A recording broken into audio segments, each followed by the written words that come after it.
Hey guys, so today is Wednesday, April 1st, and no April Fool's Day jokes here. My name's Michelle. I have breast cancer, and I've been sharing my journey here with everybody, so I appreciate you stopping by, listening, sticking around to the end would be great. A share, a follow, that'd be wonderful. Comment of some sort, a like, anything, any sort of interaction would be wonderful. So like I said, no April Fool's Day jokes here. I got a notification today. Well, I should back up for those who may not know. My health insurance is through the New York State Marketplace.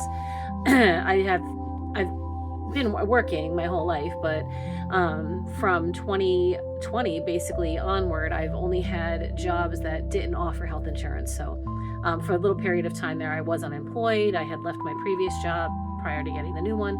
So I've just been on the marketplace basically since 2020. So 6 years now.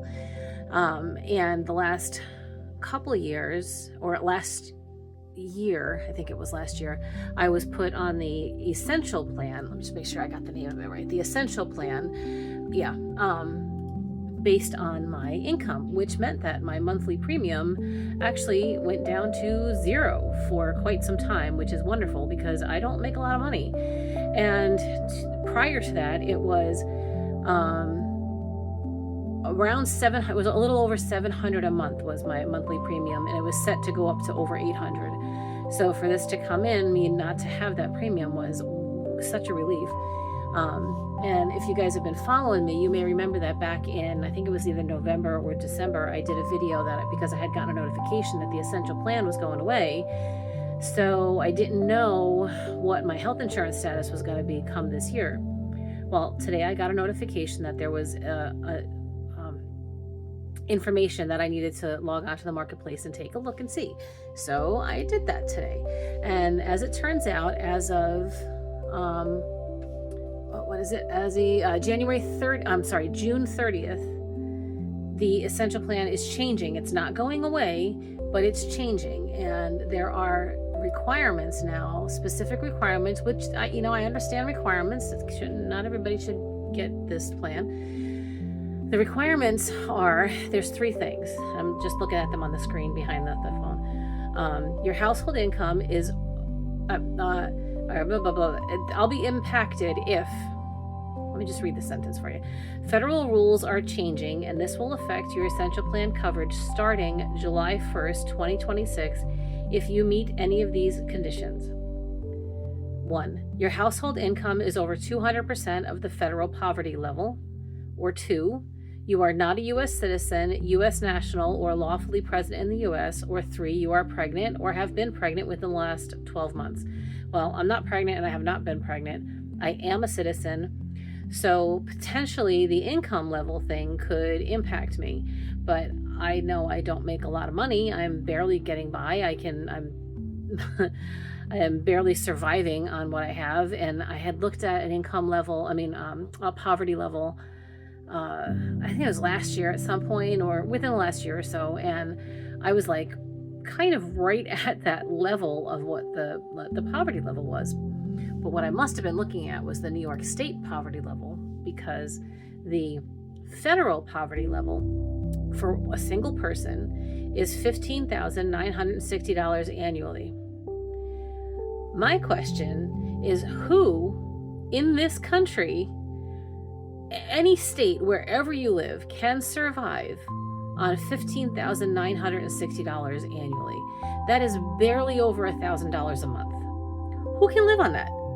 Anywhere in this country, anywhere, especially here in New York, or let's say California, or Washington, or Florida even. You can't. There's no way you can live on $15,960. That is seriously low. And then they actually have a little, like a prorated chart, right? And then it goes all the way up to, for a 6-person family, the poverty level, if you have a family of 6, is $44,360. Well, guess what? Here in New York, as a single person, you cannot survive on $44,360. I cannot even imagine if I had 5 dependents or 5 other people living with me that would contribute to the income level of my household. I'm baffled I'm baffled. The federal poverty line is $15,960. Well, guess what? I am over the 200% mark of that for my income. So it looks like my insurance plan is going to change. It's not going away. I'm not losing my insurance, which is good.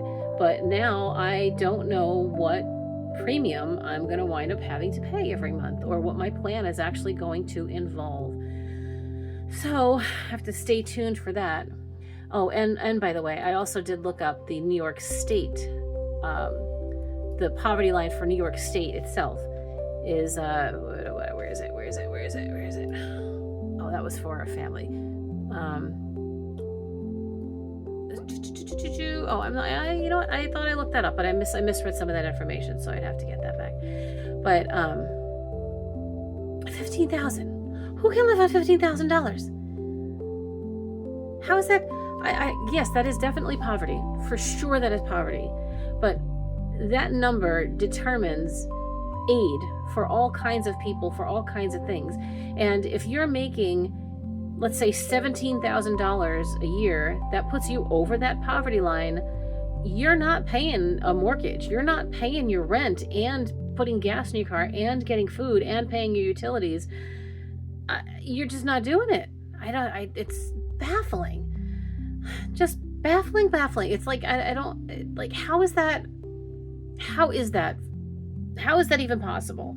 Where do they, I know they have some sort of financial people, and economics people looking at and coming up with those numbers, and it's some kind of fancy equation where they come up with that number, but that is preposterous. That's just preposterous. You cannot survive on that kind of money. And then to not qualify for certain types of aid if you're over that. I don't know. I don't even know what to say. It's just ridiculous. So anyway, so as far as my story is concerned, I have to wait and see now at this point. They're supposed to send a communication. It says, I'll get a letter 45 days before your coverage changes explaining your new eligibility. I don't have to do anything at this point if my personal situation has changed. I don't know, so whatever. So before your coverage changes, so the coverage changes July 1st. So June, that's going to be 30 days. So the middle of May, I should receive some sort of notification about what's going to be changing for me. We'll see. Take care, guys.